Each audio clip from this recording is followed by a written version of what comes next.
One of the repairs we've got to do to this Spanish 110 is do something with this filler plug. It's almost flush here, and this has got to be the worst design ever of some sort of a stopper, because this is tapered. There's a tendency when you wind it in, and it'll stretch the metal. Not good. So what I've proposed, and I've been doing different experiments. I used to cut these out here, weld the tube in, tap it, blah blah blah. And I did one for Mark the other day, and I put a parallel piece of pipe and a cap on it.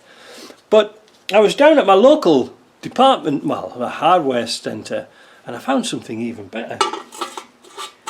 There is, you see how far it goes in there? See? We can wind that in, and this is a 3/4 to 1/2 inch reducer. Now, although it will maybe put the level up a little bit, but it's not too bad. But once that's in, we can put a square bung on like that, and it'll work fine. Now, why am I doing it like this? Well, the simple reason is that because this is very light steel, if you put a bushing in there, you're forever welding it and trying to fill up pinholes. But if this is screwed into the existing thread and then welded somehow, then you've got a better chance of a best seal.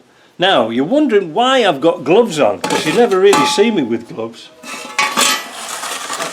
Whenever we're going to weld pipe fittings, we've got to clean them off properly. Now, sandblasting isn't really good enough, so this in here is muriatic acid, concrete cleaner to you or me. But inside of these fittings and around it is zinc, and welding zinc is a no-no. Alright, so we're going to take that off, and we're not actually going to weld it. We're going to try silver soldering it, but we want it clean. So we're going to put it in the acid, and watch it go. Look at that, look at it go. Can you see it? So while that's bubbling away there, I'm going to just gently get this out of here without tipping, and that's why I've got the gloves on, and that's why I've got this in a like a container here, so if it falls over it's going to be safe. I'm going to degrease this, get this off, get the paint off, so you can have a look at it now, and then we'll come back and finish this job. Just before I go, not only do you need gloves, do this in a well ventilated area. You know, don't do it in a shed or anything like this, because the fumes are absolutely horrendous. Now the reaction's finished, we've got to take this out. And first of all, don't put it on your bench if you've got a zinc plated top like I've got here. I've just spilled a few drops. Let's get that off straight away,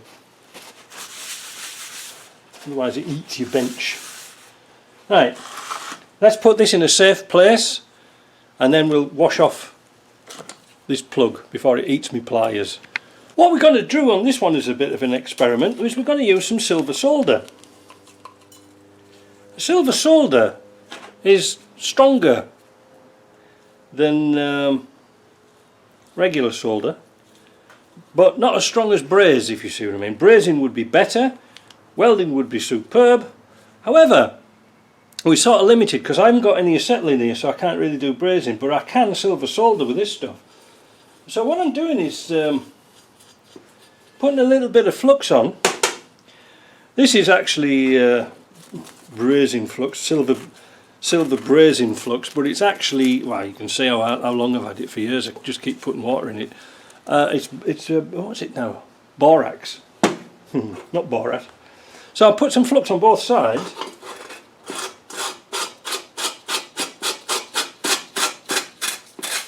I'm going to screw the plug in. I know a lot of engineers will be saying, well, the level's going to be too high. Well, I don't know about that.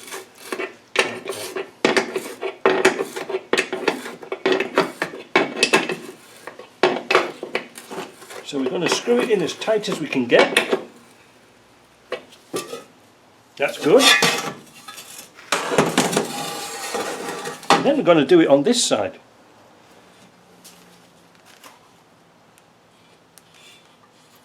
Why? because it's thinner.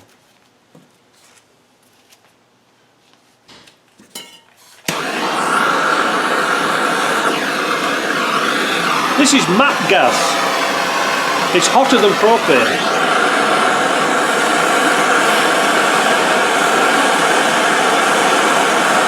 It might take a while to get some heat into it.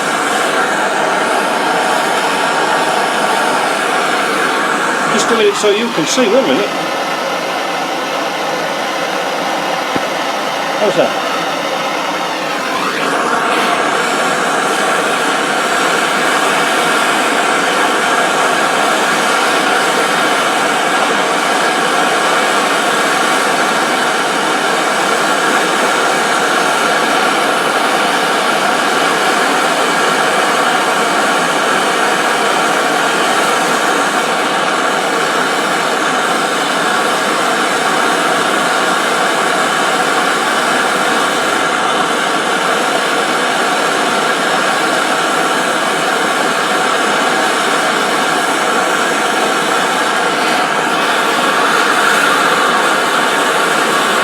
Need a bit more heat.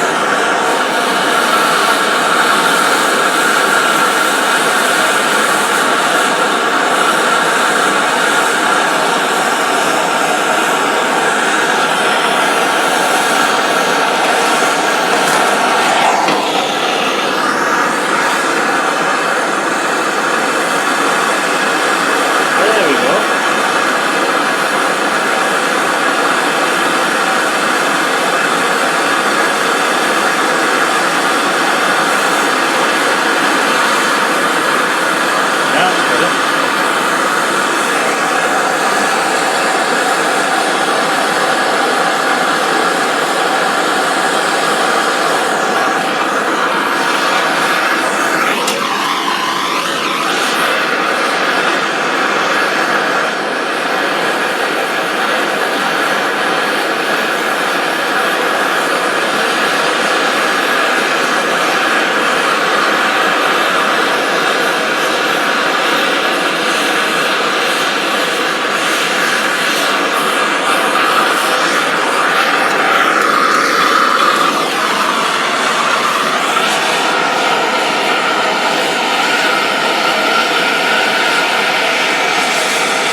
Could just do with that a little bit extra.